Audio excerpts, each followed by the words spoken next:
The soft glow of Christmas lights danced across the frost-covered windows as I stirred awake on what should have been the most joyful morning of the year.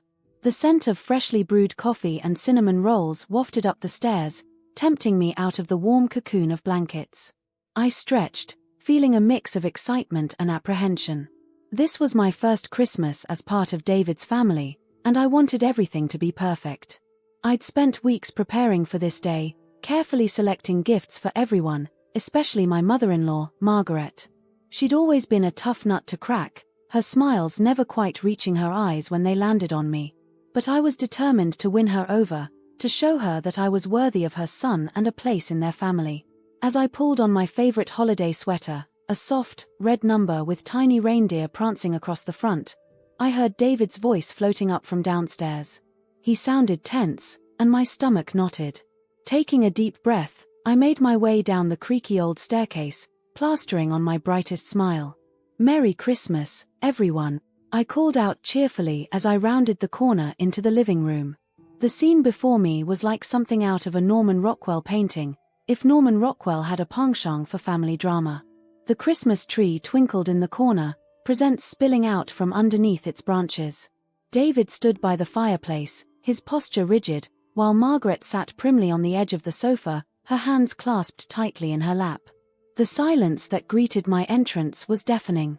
Margaret's eyes narrowed as they swept over me, her lips pursing as if she'd just bitten into a particularly sour lemon. David offered me a weak smile, but it didn't reach his eyes.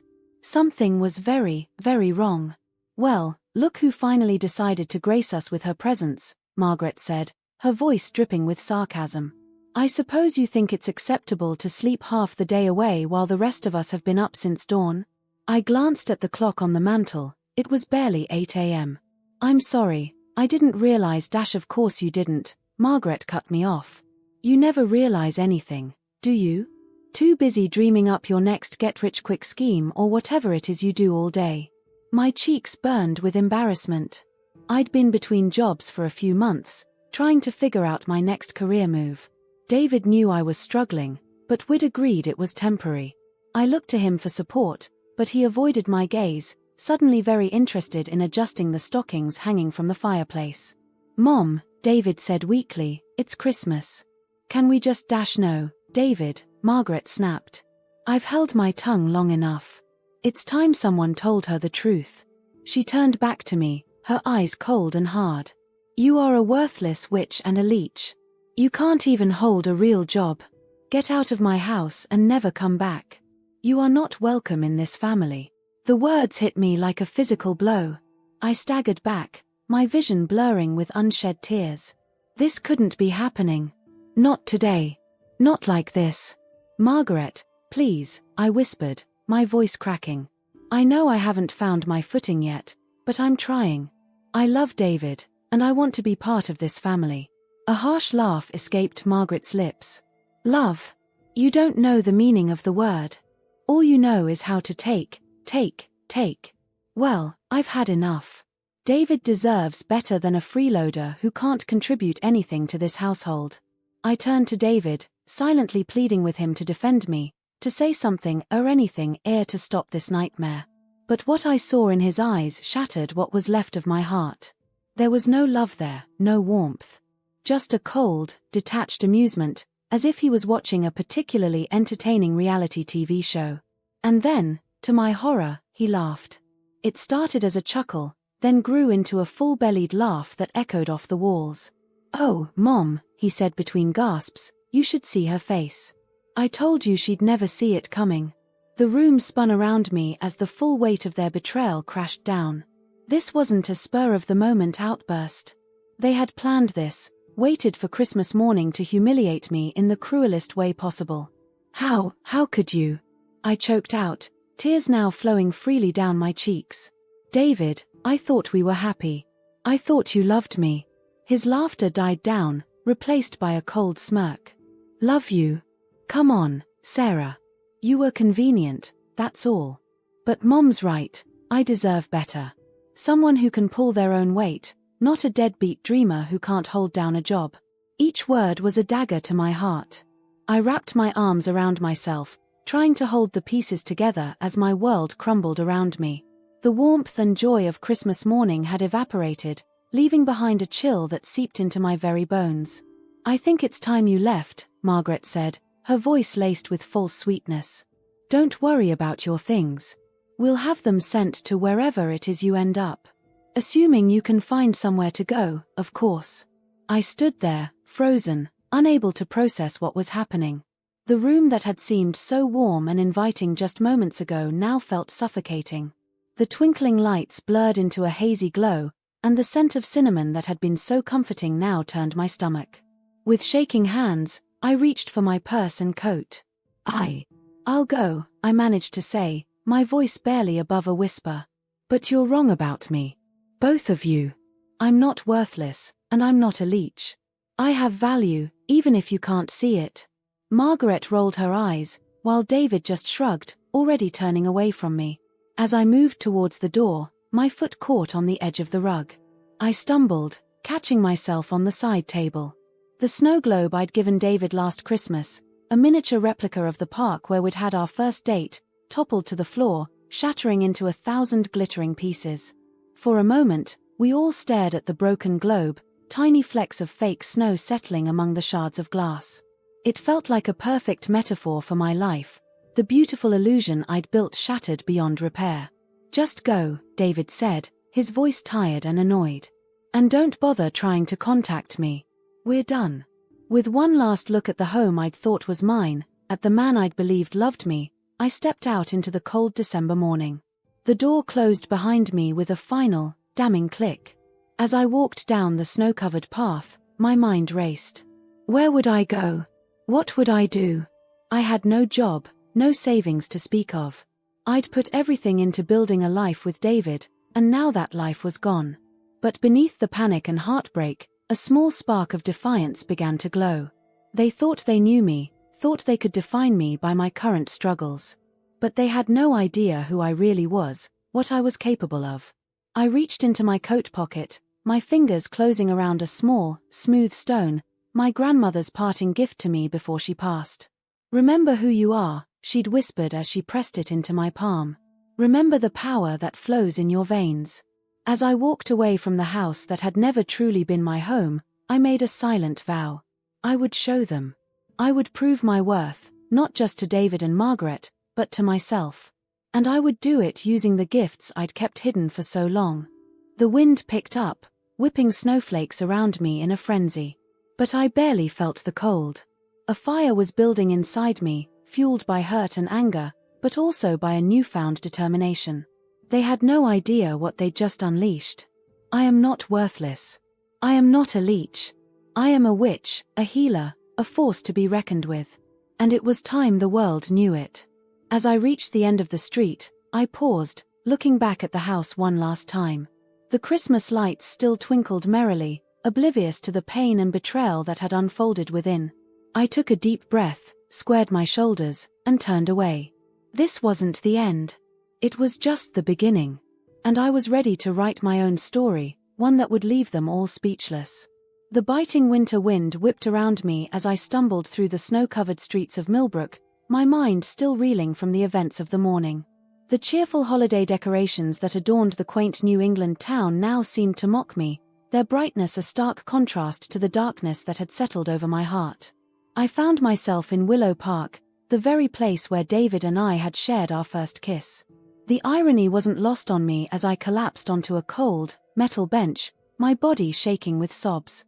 Families strolled by, their laughter and excited chatter about Christmas gifts a painful reminder of what I'd just lost. As my tears subsided, replaced by a hollow numbness, I realized I needed to figure out my next move. I had no job, no home, and the few friends I'd made in town were really David's friends. They'd surely take his side when they heard about our split. I was truly alone. Or was I? My hand instinctively went to my coat pocket, fingers closing around the smooth stone my grandmother had given me. I pulled it out, studying its surface. To anyone else, it would look like an ordinary river rock, but I knew better. Faint lines crisscrossed its surface, forming intricate patterns that seemed to shift and change as I turned it in my hand. "Remember who you are," I whispered, echoing my grandmother's last words to me.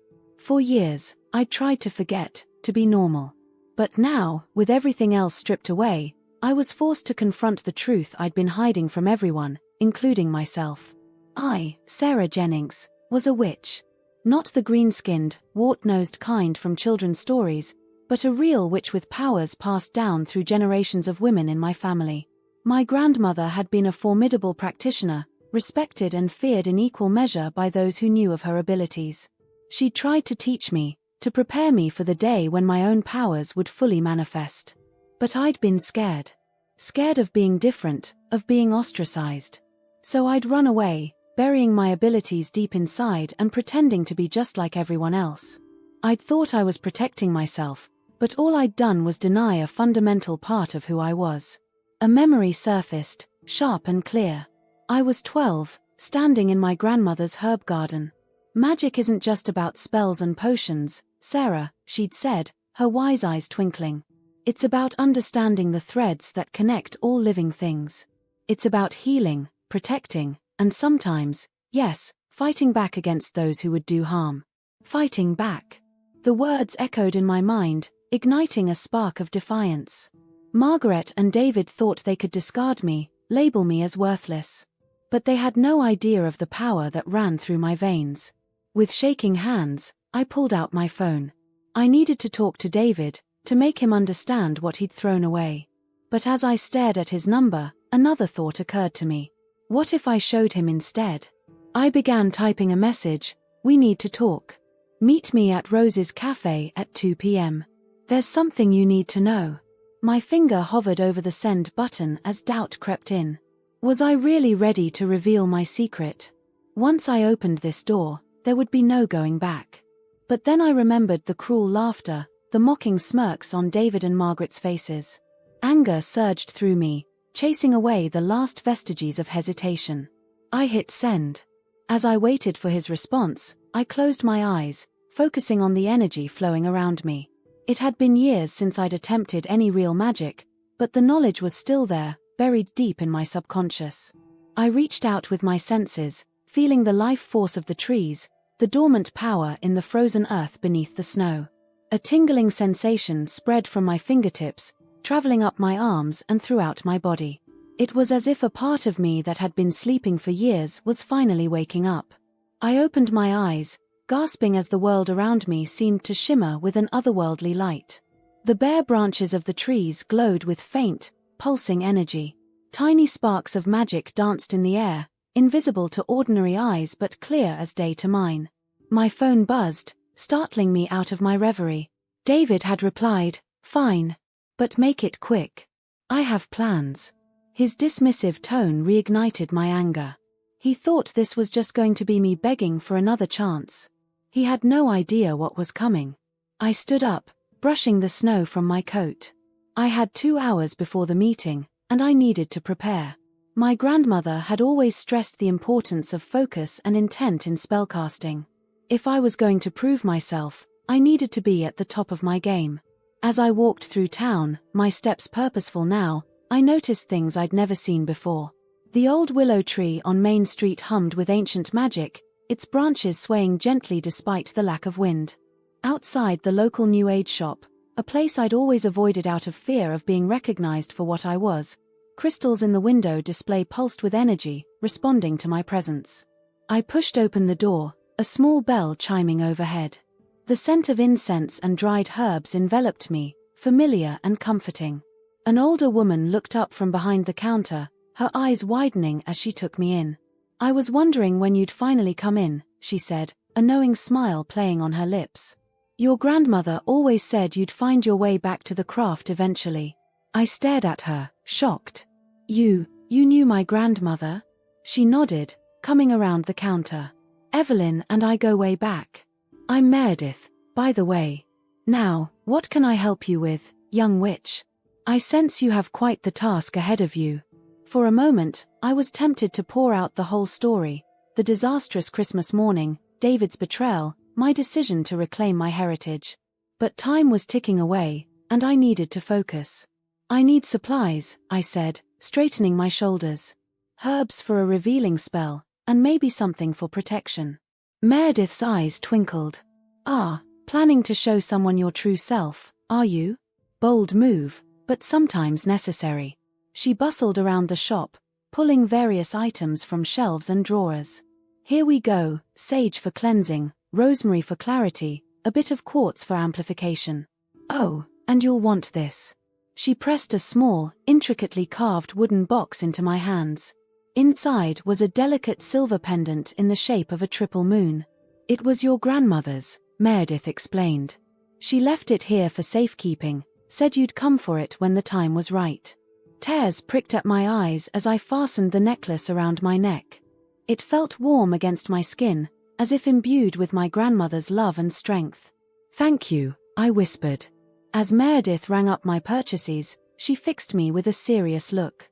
Remember, Sarah, magic always comes with a price. Be sure you're ready to pay it. I nodded, the weight of her words settling on my shoulders. This wasn't a game or a way to get revenge.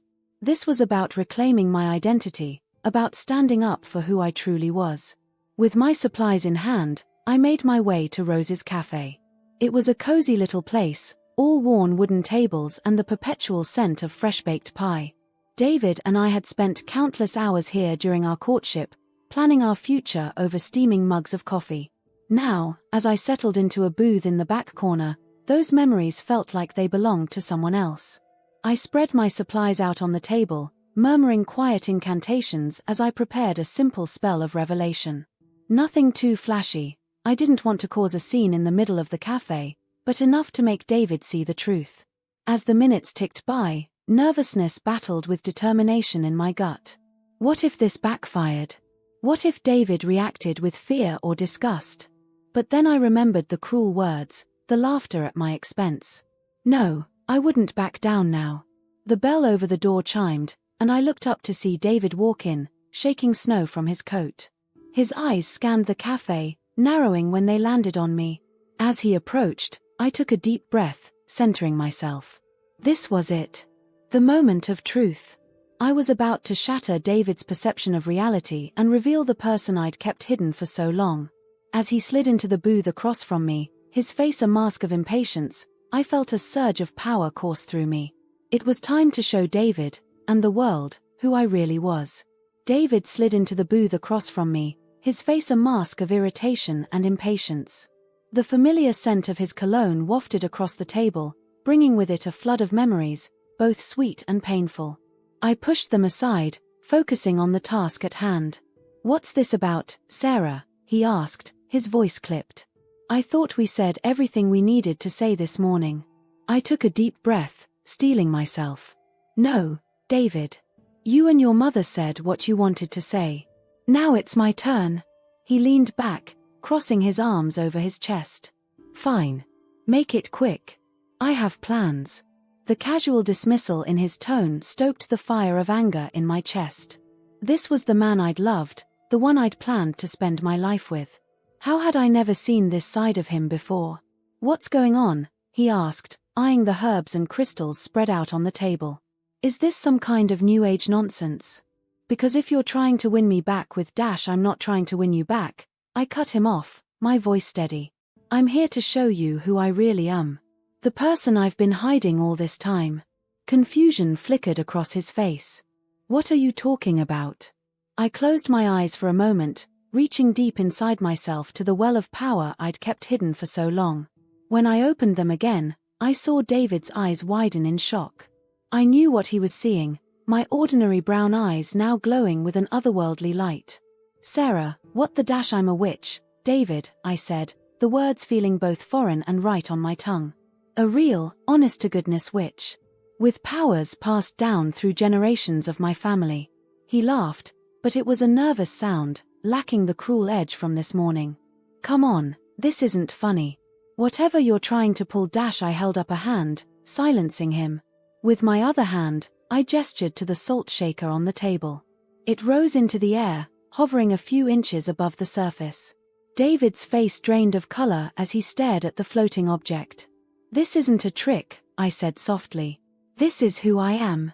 Who I've always been, even if I was too afraid to admit it." The salt shaker settled back onto the table with a soft clink. David's eyes darted around the cafe, but the other patrons were engrossed in their own conversations, oblivious to the magical display that had just occurred. How long have you been able to do that?" he asked, his voice barely above a whisper. "Since I was a child," I admitted. "My grandmother taught me, but I was scared. Scared of being different, of not fitting in. So I hid it, buried it deep inside. I thought I was protecting myself, but all I did was deny a fundamental part of who I am." David ran a hand through his hair, a gesture I'd seen 1,000 times before when he was stressed or overwhelmed. "Why are you telling me this now?" "Because you and your mother made it clear that you think I'm worthless," I said, the hurt from this morning bubbling up again. "A leech, unable to contribute anything. But you don't know me, David. You never really did." I reached into my bag, pulling out the small vial of shimmering liquid I'd prepared earlier. "This is a healing potion," I explained. "I can use it to help people, to make a difference in ways you can't even imagine." David's eyes narrowed. "So what? You're some kind of magical doctor now?" "I could be," I said. "Or I could use my gifts in 100 other ways. The point is, I'm not useless. I'm not a leech. I have value, even if you and your mother can't see it." A heavy silence fell between us. Outside, snow had started to fall again, dusting the sidewalks with a fresh layer of white. I watched as David struggled to process what I'd told him, what I'd shown him. Finally, he spoke. "Why didn't you tell me before? We were together for 2 years, Sarah. We were going to get married. How could you keep something like this from me?" The hurt in his voice was like a knife to my heart. For a moment, I saw a glimpse of the man I'd fallen in love with, the one I thought understood me better than anyone else. "I was afraid," I admitted, my voice soft. "Afraid of what you'd think, of how you'd react. And maybe I was afraid of myself, too. Of what it would mean to fully embrace this part of me." David shook his head, a bitter laugh escaping his lips. "So, what? You thought you'd just live a lie forever? Pretend to be normal while secretly, what? Casting spells in the bathroom?" His words stung, but I refused to let them shake me. "No, David. I thought I could be happy without that part of myself. I thought our love would be enough. But after this morning, I realized that I can't keep denying who I am. Not for you, not for anyone." He leaned forward, his eyes intense. "And who are you, Sarah? Really? Because the woman I thought I knew wouldn't have hidden something like this." "I'm still me," I insisted. "The same person who loves to read mystery novels in the bathtub, who can't cook to save her life but makes a mean cup of hot chocolate. I'm still the woman who held your hand through your father's funeral, who cheered you on at every promotion. I'm all of that, and I'm also a witch. The two aren't mutually exclusive."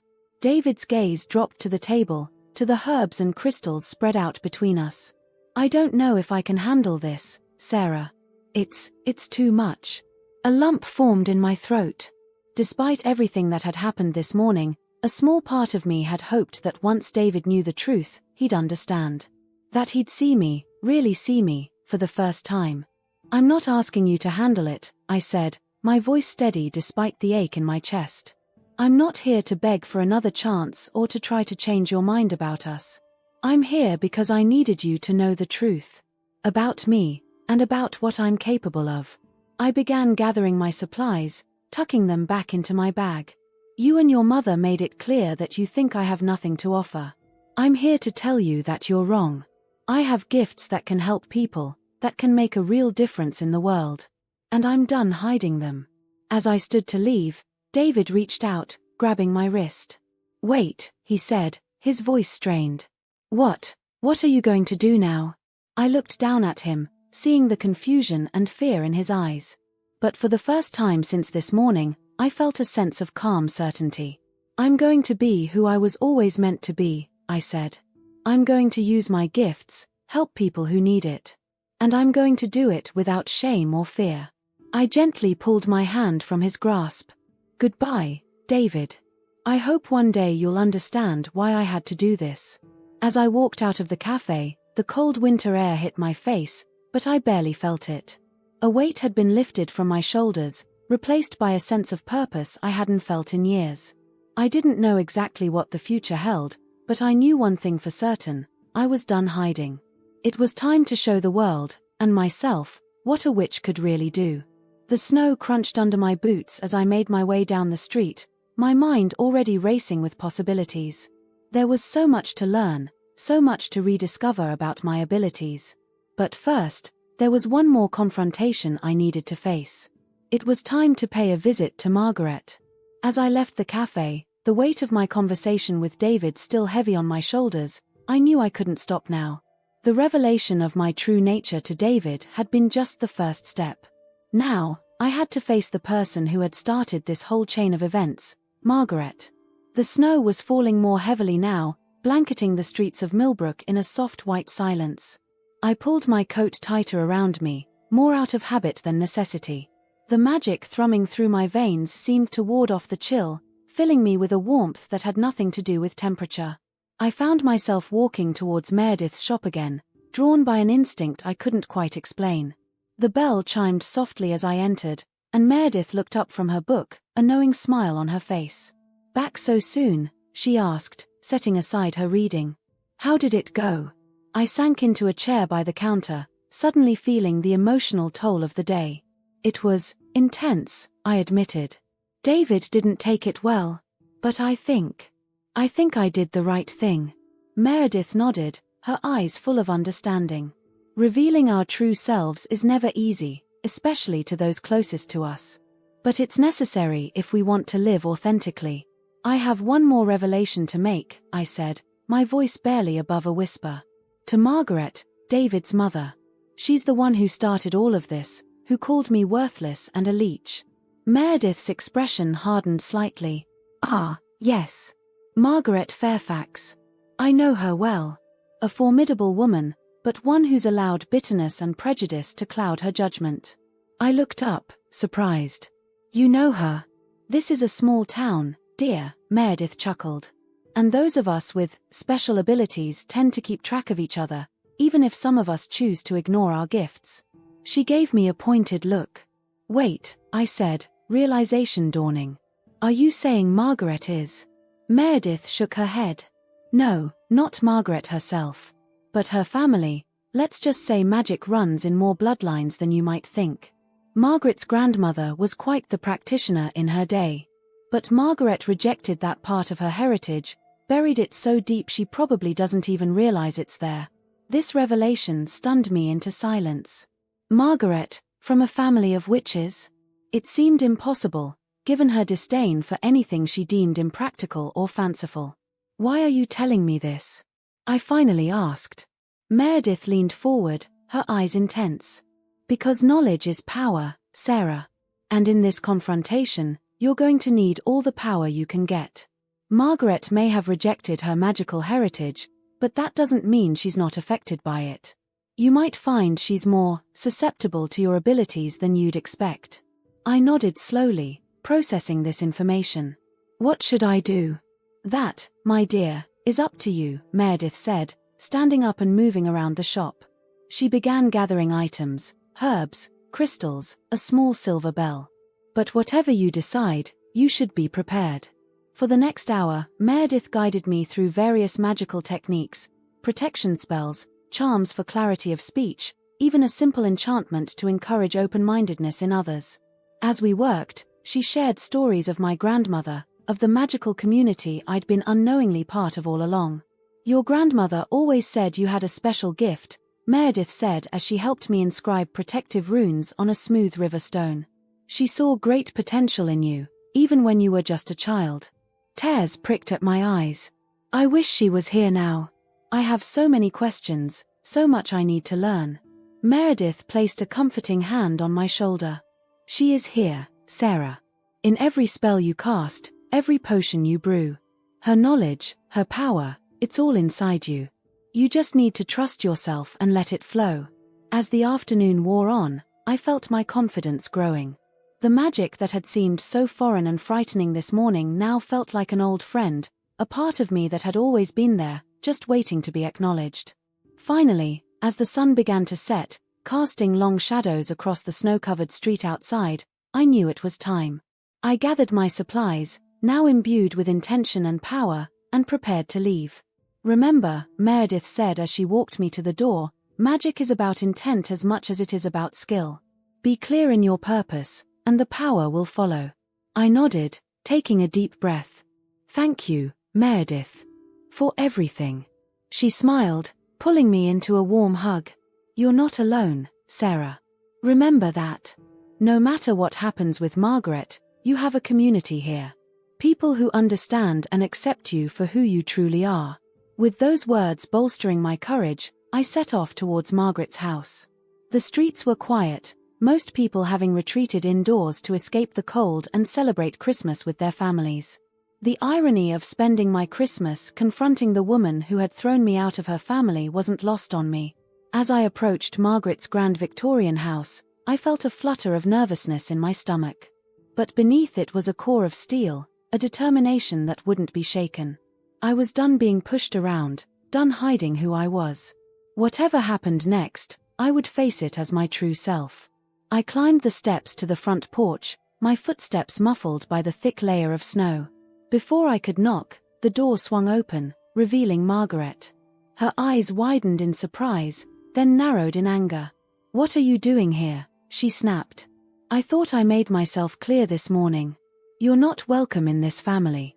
I stood my ground, meeting her gaze steadily. "I'm not here to beg for acceptance, Margaret. I'm here to show you who I really am, and to make you understand that you've gravely misjudged me." She scoffed, moving to close the door. "I don't have time for your dramatics, but before she could shut me out, I raised my hand, focusing my will. The door stopped as if hitting an invisible barrier. Margaret's eyes widened in shock. What is this?" she stammered, pushing against the door to no avail. "This," I said, my voice calm and steady, "is magic. Real magic. The kind that runs in my blood, and, whether you want to admit it or not, in yours too." Margaret's face paled, her hand falling away from the door. "That's impossible. Magic isn't real. It's just superstition and parlor tricks." I lowered my hand, allowing the door to swing fully open. "We both know that's not true, Margaret. Your grandmother was a witch, just like mine. You've spent your whole life running from that truth, but you can't escape it. It's part of who you are, just as it's part of who I am." For a moment, Margaret stood frozen, her carefully constructed world visibly crumbling around her. Then, almost imperceptibly, something shifted in her eyes. The shock and denial gave way to something else, a flicker of recognition, of long-buried memory. How do you know about my grandmother?" she whispered. I took a deep breath, steeling myself for what was to come. "There's a lot we need to talk about, Margaret. May I come in?" For a long moment, she hesitated, clearly battling with herself. Then, slowly, she stepped aside, gesturing for me to enter. As I crossed the threshold, I knew that nothing would ever be the same again. For better or worse, the truth was about to come out, all of it. And I was ready to face whatever came next. The door closed behind us with a soft click, shutting out the cold winter night and enclosing us in a bubble of tension and unspoken truths. The real confrontation was about to begin. The interior of Margaret's house was just as I remembered it, immaculately clean, filled with antique furniture and family heirlooms. But now, with my newfound awareness, I could sense the undercurrent of magic that ran through the place. It was faint, like a long-forgotten whisper, but undeniably present. Margaret led me into the living room, the same room where just hours ago she had torn my world apart. The Christmas tree still stood in the corner, its lights twinkling obliviously to the tension in the air. She gestured for me to sit, then took a seat across from me, her posture rigid and defensive. "All right," she said, her voice clipped. "You've gotten yourself in here with your tricks. Now what do you want?" I took a deep breath, centering myself. "I want you to understand who I really am, Margaret. And in the process, I think you might learn something about yourself too." Her eyes narrowed. "What's that supposed to mean?" "It means that the magic you just saw, it's not just in me. It's in you too. In your family's blood, just like it's in mine." Margaret's laugh was sharp and bitter. "Nonsense. I don't know what kind of game you're playing, but it's not a game," I cut her off, my voice firm. Your grandmother, Evelyn Fairfax, was a witch. A powerful one, from what I've learned. And whether you want to admit it or not, that power, that heritage, it's part of you too. The color drained from Margaret's face. How do you know that name? I never told anyone about my grandmother. Because the magical community in Millbrook is smaller than you think, I explained. And those of us with gifts, we tend to know about each other, even if some of us choose to ignore our abilities. Margaret stood abruptly, pacing the room. This is ridiculous. Magic isn't real. It's just superstition and fairy tales. I watched her, sensing the internal struggle behind her words. Then how do you explain what you saw at the door? Or this? I focused my will, and the ornaments on the Christmas tree began to gently rise, floating in the air like colorful bubbles. Margaret's eyes widened, a mix of fear and something else, longing, perhaps, crossing her face. Stop it, she whispered, but there was no force behind her words. I let the ornaments settle back onto the tree. Margaret, I know this is a lot to take in. But it's the truth. The power you've denied for so long, the heritage you've tried to bury, it's all real. And it's not something to be ashamed of or afraid of. She sank back into her chair, her composure cracking. You don't understand. My grandmother, the things she could do, it wasn't right. It wasn't natural. What wasn't natural about it? I asked gently. Was it her ability to heal the sick? To bring comfort to those in pain? To protect the people she loved? Margaret's head snapped up. How do you know all this? Because that's what magic is, at its core, I explained. It's a tool, like any other. It can be used for good or for ill, depending on the intent of the user. Your grandmother chose to use her gifts to help others. And from what I've heard, she was respected and loved for it.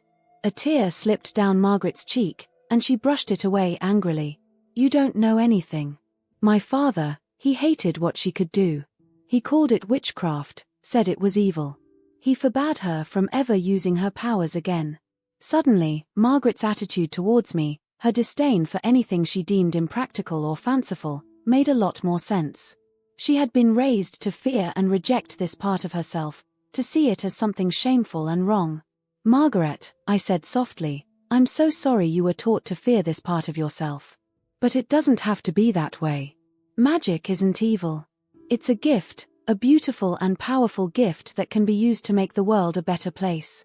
She shook her head, but I could see the doubt in her eyes. Even if what you're saying is true, it's too late for me. I'm not. I can't do what you can do. It's never too late, I assured her. The power is in your blood. It might be dormant, but it's there. And if you're willing, I can help you awaken it. Margaret looked at me, really looked at me, for what felt like the first time. Why would you want to help me? After everything I said to you this morning. I took a deep breath, confronting my own feelings of hurt and anger. Because I believe in second chances. Because I understand now why you reacted the way you did. And because we're family, Margaret. Not by blood, but by something deeper, a shared heritage, a shared gift. She was quiet for a long moment, and I could almost see the battle raging inside her, years of conditioning and fear fighting against the undeniable truth of what she'd seen and felt. Finally, she spoke, her voice barely above a whisper. Show me. Show me what it can do, what I could do. I nodded, reaching into my bag for the supplies I'd prepared with Meredith. First, I want to show you something simple but powerful. A healing spell. I took out a small vial of the shimmering potion I'd made earlier, along with a few herbs and crystals. Margaret watched, a mix of apprehension and curiosity on her face, as I began to work. I closed my eyes, focusing my intent. The air around us began to shimmer, filled with an otherworldly light. When I opened my eyes, I saw Margaret gasping, her gaze fixed on the glowing herbs floating above my palm. This is a spell for healing and renewal, I explained.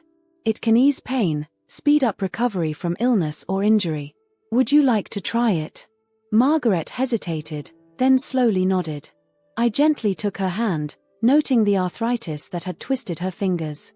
As I applied the potion and murmured the incantation, a warm golden light enveloped her hand. When it faded, Margaret flexed her fingers, her eyes widening in amazement. "The pain," she whispered. It's gone." Tears welled up in her eyes, and this time, she didn't try to hide them. "I remember, my grandmother used to do something similar. When I was a child and had scraped my knee or caught a cold. I had almost forgotten." I squeezed her hand gently. "That's just the beginning, Margaret. There's so much more to learn, so much good we can do with these gifts." She looked at me, her expression a mix of wonder and regret. "I've been so foolish, so blind. Can you ever forgive me for how I treated you?" "I already have," I said softly. "The question is, can you forgive yourself? Can you embrace this part of who you are?" Margaret took a deep breath, squaring her shoulders. I want to try. Will you teach me?" I smiled, feeling a warmth that had nothing to do with magic. "Of course. We'll learn together." As we sat there, the Christmas tree twinkling beside us, I realized that this day had brought a gift I never could have anticipated, not just the reclamation of my own power, but the chance to help someone else discover theirs. The road ahead wouldn't be easy. There was still much to discuss, apologies to be made, and trust to be rebuilt. But as Margaret and I began to talk, really talk, for the first time, I felt a sense of hope blossoming. This Christmas had started with rejection and pain, but it was ending with acceptance and the promise of a new beginning. And that, I realized, was the greatest magic of all. The days following that fateful Christmas were a whirlwind of emotions and discoveries. Margaret and I spent hours together, slowly unraveling the tangled web of family history and magical heritage that connected us. With each passing day, I could see the change in her. The rigid, judgmental woman who had thrown me out was slowly being replaced by someone more open, more curious, and infinitely more vulnerable. We started with simple exercises, meditation techniques to help Margaret connect with the dormant magic within her, basic spells for protection and clarity. At first, she struggled, years of self-denial making it difficult for her to open herself to the possibility of magic. But I was patient, remembering my own journey of rediscovery. "It's like trying to flex a muscle I've never used," Margaret complained one afternoon, frustration evident in her voice as she failed to light a candle with her mind for the 5th time in a row. I smiled encouragingly. "That's exactly what it is. You've spent so long ignoring this part of yourself, it's going to take time to strengthen it. But it's there, Margaret. I can feel it." She sighed, then straightened her shoulders with determination. "Let's try again." As we worked together, Margaret began to open up about her past. She told me about her grandmother, Evelyn, a strong, kind woman who had used her magic to help the people of Millbrook through difficult times. But Margaret's father, scarred by his experiences in the war and turned bitter by grief after his wife's death, had seen Evelyn's gifts as unnatural and dangerous. He made her promise to stop using magic, Margaret explained, her voice heavy with old pain. Said it was for our own good, that people would turn on us if they knew. And I was so young, so scared. I believed him. I reached out, squeezing her hand gently. "You were a child, Margaret. You couldn't have known any better." She nodded, wiping away a stray tear. "But I'm not a child anymore. And it's time I faced the truth about who I am, who we are." As Margaret's magical abilities began to awaken, so too did her compassion and empathy. She insisted on apologizing to David for her role in our Christmas morning confrontation, though I assured her it wasn't necessary. "It is necessary," she said firmly. "I let my fear and prejudice cloud my judgment. I hurt you both, and I need to make it right." The conversation with David was awkward and tense at first. He was still struggling to come to terms with the revelation of my magical abilities, and the idea that his mother might possess similar powers was almost too much for him to handle. "This is insane," he muttered, pacing the living room as Margaret and I sat calmly on the sofa. "Magic isn't real. It can't be. And yet, here we are," I said gently. "David, I know this is a lot to take in. But it's the truth, about me, about your family history. You have a choice now. You can continue to deny it, or you can open yourself to a whole new world of possibilities." He stopped pacing, looking at us with a mix of confusion and wonder. Can you show me? Something small, just to prove it's real?" Margaret and I exchanged glances, and I nodded encouragingly. She took a deep breath, closing her eyes in concentration. Slowly, hesitantly, the vase of flowers on the coffee table began to rise, hovering a few inches above the surface. David's eyes widened, his mouth dropping open in shock. "Mom, you can do that too?"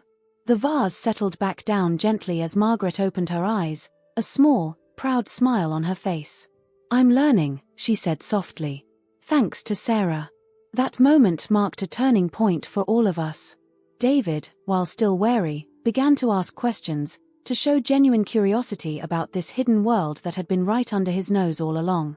And as he learned, I could see a change in him too, a softening of his judgmental attitude, a growing appreciation for the mysteries of the world. As winter melted into spring, our little family began to heal and grow in ways I never could have imagined.